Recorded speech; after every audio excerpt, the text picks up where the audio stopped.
You're welcome back to episode 49 of the P.S. Gilmore story, and obviously we're in Manhattan Beach, and this is part 3 of that story.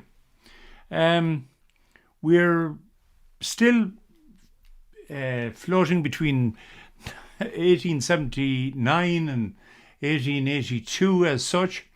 Here's one of the concert programs that you will see later from Manhattan Beach, and it shows obviously the grand concert of Gilmore's band, and it's on the seashore and so on. Today we're going to look at again more developments of Manhattan Beach and the surrounding hotels, and also how things like the fireworks would develop and so on and so forth. It was an incredible development. For instance, here we have Manhattan Beach Hotel, Coney Island, and Oriental Hotel, Manhattan Beach on the right. A larger hotel, you might think, but in actual fact it was part of the architecture to give that impression. More luxurious, the Oriental. Manhattan Beach, more for the general public and so on and so forth. And Manhattan Beach and the Brighton Beach Hotel would compete directly with each other. The Oriental Hotel had 368 bedrooms. People would take those for the whole season. So basically this, I suppose, became the modern version of the summer cottage. They could go down to the beach and bring the family and so on and enjoy the music and the sea air and so on. And it was luxurious. In the Oriental Hotel, as an example, it was all velvet wallpaper, Oriental furnishings and so on and so forth. That is not to say Manhattan wasn't luxurious. It was. There were, for instance, there were so many people arriving. They were learning as they went along because per hour they were serving 1,000 meals per hour. 1,000 meals per hour. It's an incredible development. Here's the Brighton Beach Hotel. In the Brighton Beach Hotel, you had the archery, the rifle range. The music was provided by Professor Neuendorf of the Philharmonic Society of New York and Brooklyn. It again, on the music level, they were trying to compete with the popularity of Gilmore. That was not going to be that was not going to be possible. But they did their best, and they brought huge numbers of people. For the railway between Manhattan Beach and Brighton Beach, which was, I don't know, a half a mile or 3/4 of a mile, it was known as the most profitable railway in the world.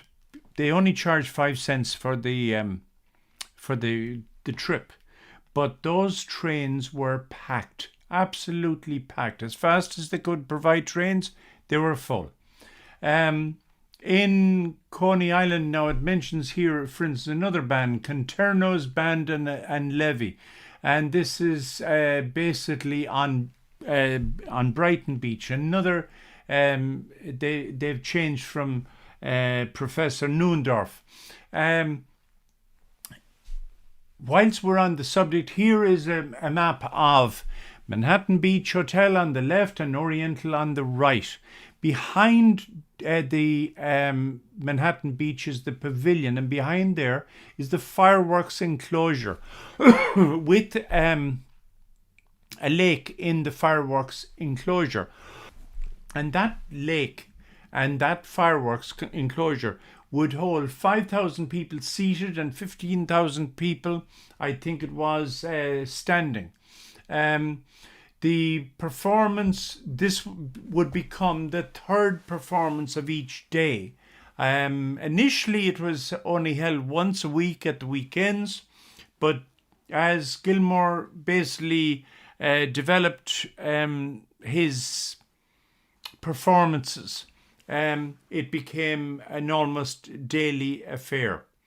Here we have a description of the fireworks itself: pure white through grey, yellow, pink, and blue. Here is Gilmore's Grand Concert, Manhattan Beach. You see the soloists, Lefebvre, Walter Emerson, Innes, and it was literally an opportunity for the people, if you like, at the bottom rung of society, for once in their life to experience what the very wealthy people were delighting in, I suppose. Here's the Great Iron Pier, which stretched well out into the Atlantic, and it had bars, restaurants, all manner of resorts to relax and enjoy the sea airs. It was one of the attractions, if you like, of the facility itself. Here is another concert program from 1881. You see, this is Gilmore again, Wagner, Verdi in the first part of the performance, then followed in part two by Meyerbeer, Liszt, Mendelssohn, and finishing off with Gilmore, with Gilmore's composition, the 22nd Regiment. And there could be, depending on the weather, there could be anywhere between 4,000 and 70,000 at this type of event. Here's an article on the fireworks on the seashore. It mentions the 5,000. I was wrong. It was 10,000 standing, it says there. And down at the very bottom, you see the types of fireworks. By the way, these were pyrotechnical displays. This was more a theatrical performance than a fireworks display. We think that when we see rockets going up high and exploding, that's wonderful. In these times, this told a story. And that's what's incredible about this. I asked, when my research, I asked a fireworks expert to give me an idea. What would it cost to tell any story through fireworks today? And he said, I wouldn't like to even quote. He said it would be incredible because it was so intricate. Here's an example down at the very bottom of what was going to be coming. Mr. Payne. Mr. Payne was going to become, as they say, the man in terms of fireworks, and Payne's fireworks were going to be known throughout America. And as it says here, it was going to be a carnival at Manhattan Beach. Payne and Brock would be the competition in terms of fireworks, but they would also in time tour America with their fireworks display, mostly which started in Manhattan Beach itself. Next week we will look at this in far more detail. Here's an example of one of the fireworks that was a huge hit during the 1880s. The Last Day of Pompeii. This was brought on by a book produced by a guy he's mentioned here, Lord Lytton, or Lytton.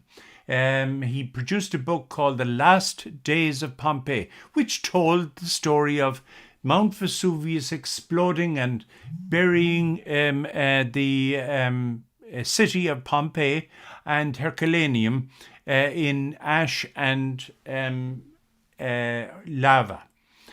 That story would be told in Manhattan Beach, and people would be absolutely amazed at how the fireworks display actually told that story. Here is actually a painting that was produced at the same time by a Russian artist. I can't remember his name, and it shows very clearly Pompeii and the residents of Pompeii wondering, why is Vesuvius exploding, and why are we being bombarded with all these little pieces of lava called pumice? And so, finally, to finish up, the bill of fare from July the 10th, 1880. What have we got here? We got 10 types of shellfish. We got 6 types of soup. We've got 14 types of fish down below there. And boiled vegetables and so on. There's 6 different types there. I have another example of the bill of fare from one of Gilmore's concert programs for you next week. So it's been good having you, and please click like and subscribe, share with your friends and so on. It's telling the story of a part of your community and how it developed back in the 1880s. So we're about 140 years ago, but this is quite an amazing story.